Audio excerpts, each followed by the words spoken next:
and welcome back to another Cinema Savvy London Film Festival review. My name is Tate. How are we all doing today? So we're moving on to our first animated film of the festival. There are a few animated films this year. There are a few films that we thought were going to be at this festival that just didn't end up being at this festival. It was Wish. That was the one I thought was going to be there, but it wasn't. But instead, we are in with a new Studio Ghibli film, which is a nice surprise. We are talking today, of course, about The Boy and the Heron. Which is the latest Miyazaki Ghibli film, famous for making, The Howl's Moving Castle, My Neighbor Totoro, Princess Mononoke. The list goes on. The list goes on of the amount of films this amazing director has made, and we are blessed with his latest animation performance. And as far as research going into this, I'd heard a few years ago this was going to be his last, or the previous one before this was going to be his last was The Wind Rises, or I'm not quite sure, but I don't know. I'm not a big expert on Ghibli films, but I did hear that this was going to be possibly his last film, and now he's doing more projects after this. And it would kind of make sense if this was his last film, because this film is inherently about grief and dealing with grief. And that's kind of the way that I would expect him as a director to bow out from his amazing kind of years and years and years of directing these films. So just to go through the plot without actually giving too much away, through encounters with his friends and his uncle, this film follows a teenage boy's psychological development. He enters a magical world with a talking grey heron after finding an abandoned tower in his new town. And this film has, once again, some your standard kind of Ghibli kind of illustrations and, imagery that you'd expect from it. You've got cute things in the film. You've got kind of grotesque kind of facial kind of abnormalities and various different things, exaggerated features and everything like that, especially with the older characters. I always find it so fun to see how expressive, just especially in like films like A Spirited Away and stuff like that, how expressive the older faced characters are and how over exaggerated things are. I'm guessing it's purely because a lot of these films are from the perspective of a child, and it would make sense to have those kind of things exaggerated within the world, and it allows you to be okay with the film being extravagant and being kind of out there, because every kind of little magical element is kind of exaggerated because it's meant to be magic for them. It's meant to be magic for the people kind of watching and taking part. So I always find it fantastic when we go into these films like this. Saying that, my initial reaction to this film was that it was a bit too much.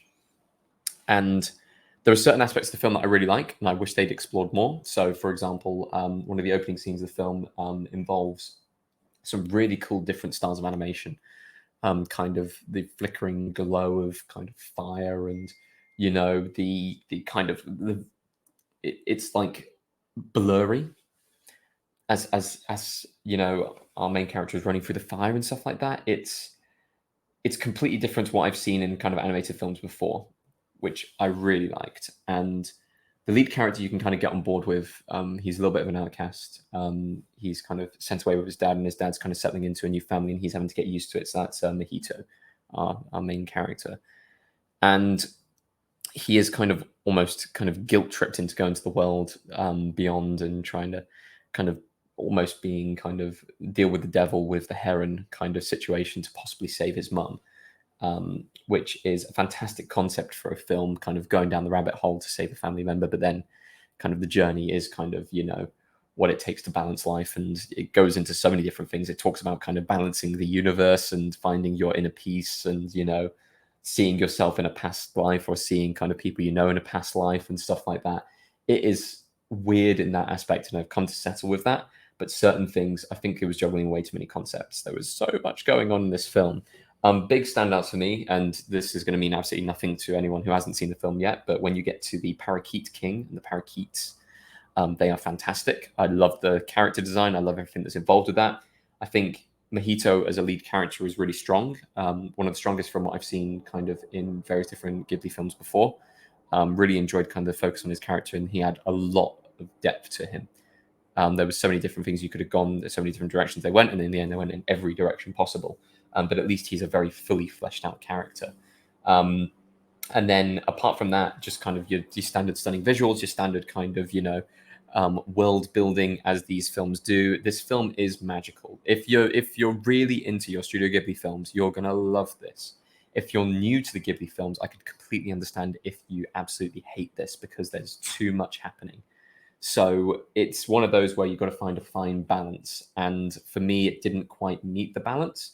It kind of settled halfway in between. So it's really tough to kind of gauge this one and see where exactly you would place it or where exactly you would put it as far as the film rankings of those films. And I'm sure on someday on the channel we will go back through and we'll watch every single Studio Ghibli film. I'm sure we will. I will. George, you're going to be watching this video because you're going to be going through and editing this. Please go and watch every single Studio Ghibli film. We'll do a retrospective on it. Maybe when the next film comes out, or maybe when Miyazaki actually finally fully retires, like proper retires. We will come back and consider it. As far as the festival's concerned, though, I don't want to say it was a disappointment because I did enjoy the film, but it's definitely not one of the strongest films I've seen from the festival. It's definitely not one of the strongest films I've seen from Miyazaki. It's definitely not one of the strongest Ghibli films I've seen. It's a fun adventure. It's quite heavy on the head in the morning because there's so much going on, like I said. But overall, if you're into this, if you really want kind of quite a deep philosophical kind of cluster of various different ideas merging together but not quite meeting, and you're okay and settled with that, and I guess that is kind of the kind of end game of this. It's kind of, without spoiling, it's finding inner peace and stuff like that.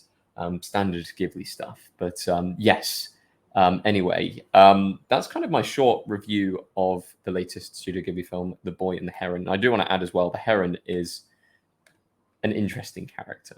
There are two people in this film, the boy and the heron. There's also various other characters we meet, but I don't know whether to like or hate the heron. I think you're meant to be somewhere in the middle. I don't know what kind of philosophy this was based off in the first place, some kind of old proverb or something like that. But yes, the heron was an interesting character to say the least. We've filmed loads of reviews for this festival now. We've been going through so many different films. I think I'm on film 11 or something like that. Just want to say, coming into this video, thank you for all the support so far on all the videos, because some of them have been getting loads of engagement, loads of feedback and stuff like that. Some of them have been getting just loads of views. So if you're just coming onto this one for the first time and you're like, oh, you've got more reviews from the festival, please go and find our channel and go and follow us on all of our socials. Do your standard kind of, like, comment, share, subscribe kind of thing, but also go and follow us on our Linktree link. That'll take you to our Twitter, that'll take you to our Facebook, that'll take you to our Instagram, and that will take you to our Letterboxd. All the information for when we're coming up with new videos and stuff like that, all the films we're watching at the festival, you're going to see on those links. So please go and follow those links there. And of course, subscribe to the channel, support the channel in any way possible, including our Redbubble link in the description if you want to pick up some Cinema Savvy merch with our, I'm not modeling it today, but our lovely Cinema Savvy logo, which is in this bottom corner. Right, get the camera down there. That on t-shirts and various different things, which is really cool for us. Anyway, thank you ever so much for watching. We will see you on the next London Film Festival video, and thank you.